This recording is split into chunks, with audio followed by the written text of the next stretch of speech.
What's going on, everyone? I want to share a quick lesson that I had yesterday with my 18-year-old neighbor who's going through his entrepreneurial journey. And this is a lot of fun for me because he's at ground zero. So I'm hearing, the anxieties and the worries and the false beliefs kind of come up as they go. And I get to, confront them and kind of ask good questions.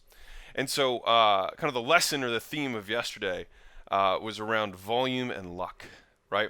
And so one of the key differences that I see with people who are successful and do grow and do scale is that they have a firm understanding of probability. All right. And what that means is chance. What's the percentage likelihood that something happens, right?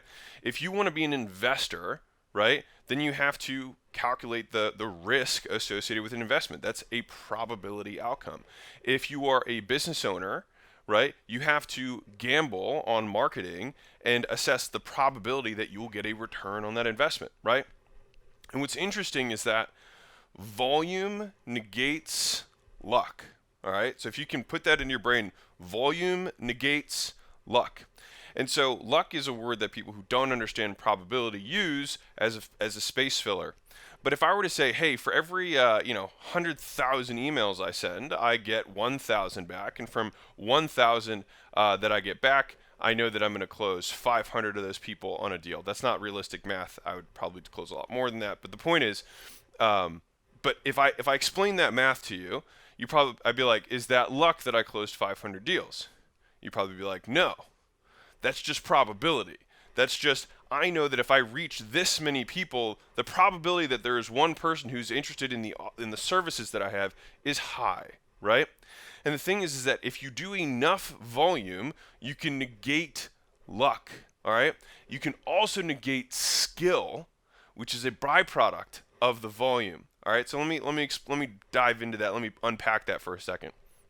So let's say you suck, right? Because you're brand new, and of course you would suck, because why would you be good? Because you've never done this before, whatever it is, right? And so this is like the conversation I'm having with my neighbor. You can imagine me as like like coaching an 18-year-old kid. I'm like, of course you suck. You're supposed to suck. You're not supposed to be good, right? And the thing is like because of social media, because of Instagram, because of all these things, everyone, especially the guys who are younger right now, and maybe it's the same for guys who are in their 30s, whatever, is that they just immediately assume they should be a millionaire the first year. Right? It's just like, I should be a millionaire. Why am I not a millionaire? Right? And so that's what stops 99% of people from being successful because they're unwilling to suck, right? And it hurts their ego too much to be bad. And so then they say, this isn't for me, right? And so, anyways, back to the point of the volume versus, negating the luck and the skill component is that let's say the normal numbers, let's say I was coaching him on cold calling, right? Because that's what he's doing right now. And I said, listen, it's going to take, it should take you about 1,000 cold calls to get, one deal, right? And let's say he comes to me and he says, well, I've done 5,000, right? I'm like, okay, and? He's like, well, I don't have a deal. I'm like, and? You suck. Of course you don't have a deal. You've never done this before. Do another 5,000. Because the thing is eventually it will be unreasonable for you to suck anymore, right? It would be unreasonable for you to not have found one person if you do this for a straight year. And I'm trying to paint this longer picture for him. A year, and I know when you're 18, a year sounds like forever, but like a year, if you did this for 5 years, if you did nothing but cold call for 5 years, do you think you would be good at cold calling? And he was like, yeah, probably. I was like, do you feel like you're much better now than you were 1 month ago when you started this? And he was like, oh, I'm like night and day better. Like I can get past, I can open now, I can have conversation. I was getting hung up on. And I was like, right. And so you have this binary measure of progress, which is I either closed a sale or I didn't close a sale, when in reality there's tons of bricks on the bridge on the way to getting the first dollar over, right? And the first deal, the first dollar, independent of whatever you're doing, is always the hardest one. And it's because you have to learn a lot of little skills before you get the big payoff, right? And most people learn one skill or don't learn a skill and then think, this isn't for me, right? And so I told him that the only way that I would give him my blessing for him to quit is if he could convince me that the entire industry of wholesaling real estate had disappeared. If you can convince me that the entire industry of wholesaling real estate has disappeared, you will have my blessing to quit. And obviously that's not going to happen because people have been making money in wholesaling real estate for a long time, right? There's always going to be inefficiencies in marketplaces between buyers and sellers, right? Unless some magical technology comes through, which it might in 10 years, who knows? But for right now, it exists. And so I said the only thing that separates you from what you want is skill. And the only way to acquire that skill is volume, right? And the thing is when you have enough skill, you get luckier, right? You don't need to do 10,000 calls to get that one deal, because honestly, maybe in the beginning that is the biggest lay down person you'll ever have, but then it gives you conviction that it can happen, right? And so the more volume you do, the better you get, and therefore the luckier you become. But the big picture is that people who invest, people who do business at larger scale, just understand probability, right? They understand that there is a percentage. Now, what's the worst thing that can happen is, let's say this is a fun scenario to think about, is let's say his first day, he gets on the phone and he somehow closes the deal, right? And that one deal may have been that one deal out of 10,000 that if he had started at the other end of the call list, it might have taken him a month to get there. But he just happens to do it first. How much do you think that messes him up? A ton. Maybe or probably even more than working really hard to get there. And so I don't know about you, but I feel like I've definitely had occasions where I've lucked out, and then I start questioning myself, what am I doing different? What am I doing different? You might not be doing anything different.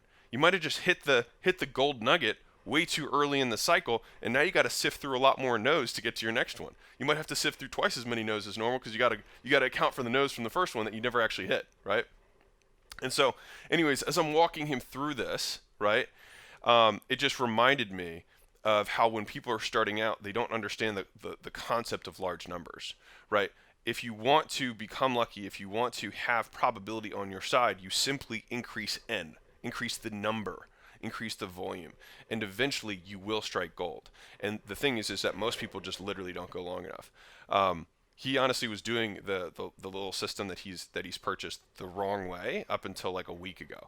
And so I was like, cool, well, your first 3 weeks are wasted. That you weren't doing it the right way, right? You've now officially been doing this for 7 days, right? Do you feel like it's unreasonable? Like, do you feel like it'd be reasonable for you to have a top 1% income in the United States after 1 month of learning a new skill? And he was like, no. And I was like, then stop believing you should. I was like, if you do this for 4 years, because he's not, right now he's pushing off college to do this. I was like, if you do this for 4 straight years, I was like, do you think it would be reasonable that you'd be able to close one deal a month by the end of that? And he was like, yeah. And I was like, cool. Then you're already twice as wealthy as the average college person who would be leaving, right? Except you have 4 more years of experience than they do. And so I'm trying to like just give him a different frame of seeing success and seeing the work that's required to get there. And I was thinking, what happens if in 6 years, when you're 24, what happens if in 6 years you're 24 and you're not a millionaire yet? What happens then? He was like, I mean, I'd be, and I was like, what, you'd be disappointed? You're not a millionaire at 24? Come on, man.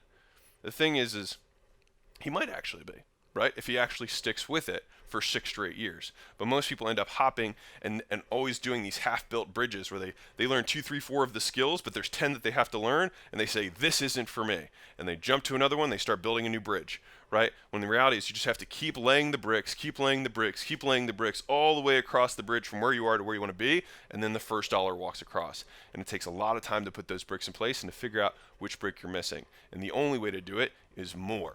And that is how you'll get better at the skill that gets the dollar across the bridge. So, anyways, more sagas of my 18-year-old workout afternoon lessons. Hope you enjoy this. If you do, subscribe, like, comment, all that kind of good stuff. And I'll see you in the next video.